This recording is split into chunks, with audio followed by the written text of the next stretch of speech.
आहे जी आपली पारंपरिक मागणी आहे, त्याचबरोबर वाढवण बंदर जे येतंय त्यात आपले गावाच्या गाव उद्ध्वस्त होत आहेत, त्याबाबतच्या आपल्या मागण्या आहे.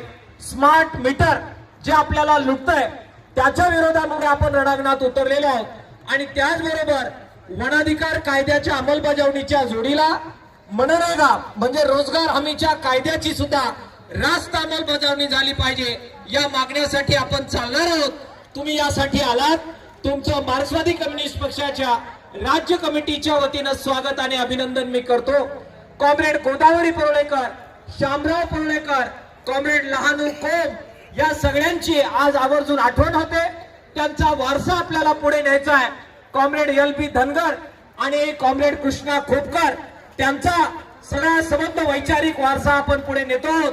आपल्या सगळ्यांना प्रचंड अशा प्रकारचा क्रांतिकारक सलाम मी करतो. धन्यवाद. मार्क्सवादी कम्युनिस्ट पक्षाच्या वतीनं आपलं अभिनंदन. धन्यवाद कॉम्रेड. आता आपल्या समोर मार्क्सवादी कम्युनिस्ट पक्षाचे केंद्रीय कमिटी सदस्य तसेच आमदार कॉम्रेड विनोद निकोले हे मार्गदर्शन करतील. आजच्या पायी मोर्चासाठी उपस्थित आपले नेते comrade Ashok Dhawale, comrade Ajit Navale, comrade Mariam Dhawale, comrade Kiran Gala, सर्व नेतृत्व. आजची आपली ही जी लढाई आहे ही आपले जे मूलभूत प्रश्न आहेत, आपल्या दैनंदिन जीवनाशी जे निगडीत प्रश्न आहेत, गेल्या अनेक वर्षापासून हे प्रलंबित आहेत. आजचे हे जे सरकार आहे हे पैशावर मतं विकत घेऊन सत्तेमध्ये बसणार हे जे सरकार आहे याला सामान्य जनतेची काही कणव नाही, यांना सामान्य जनतेची काही पडलेली नाही. आपला जल जंगल जमीन उद्ध्वस्त करण्याचे कारस्थान यांचं आहे.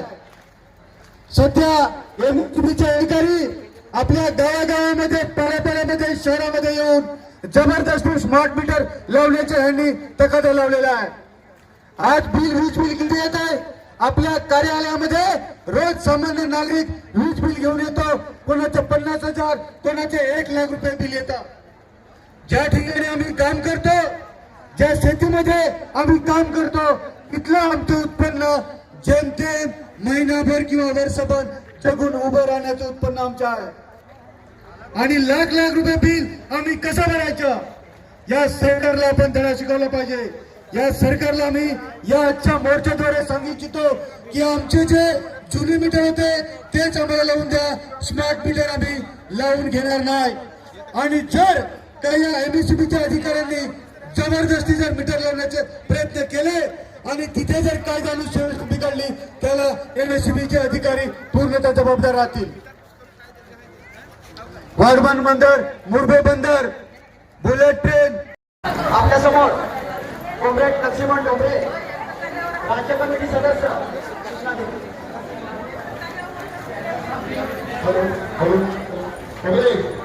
आजच्या या लोकमतसाठी आलेले सर्व गावापाड्यात आलेले सर्व कॉम्पिटिशन प्रतिनिधी आपल्याला जवळ चर्चा झालेलीच आहे. आपल्याला इथून पायी चालत जायचं आहे कलेक्टर ऑफिसला. तर आपल्याला आदेश देतील किती वाजता निघायचं, म्हणजे 1:30 वाजता निघायचं असेल तर सूचना केलेल्या आहे. तरी सर्वांनी चालत असताना रोडच्या मध्यभागी रांगेत आणि व्यवस्थित चालावं. तिकडे तिकडे कुठे गावगाव लागता कामा नये. व्यवस्थित आपला कधी पण आपल्या पक्षाचा हा कुठलाही मोर्चा असेल, लोकमोर्चा असेल, शिस्तीने जात असतो असं सर्वांना माहीत आहे. की आपण त्या पद्धतीने सर्वांनी करा एवढीच अपेक्षा ठेवतो आणि इथं थांबतो. धन्यवाद कॉम्रेड. आता आपल्या समोर मार्क्सवादी कम्युनिस्ट पक्षाचे महाराष्ट्र राज्याचे सेक्रेटरी तसेच आपले किसान मार्च मुंबई ते नाशिक यांचं नेतृत्व करणारे एक किसान समिती सुद्धा राज्य सेक्रेटरी केंद्रीय कमिटी सदस्य कॉम्रेड अजित नवले हे त्यांच्या मनावर व्यक्त करतील. मार्क्सवादी कम्युनिस्ट पक्षाचे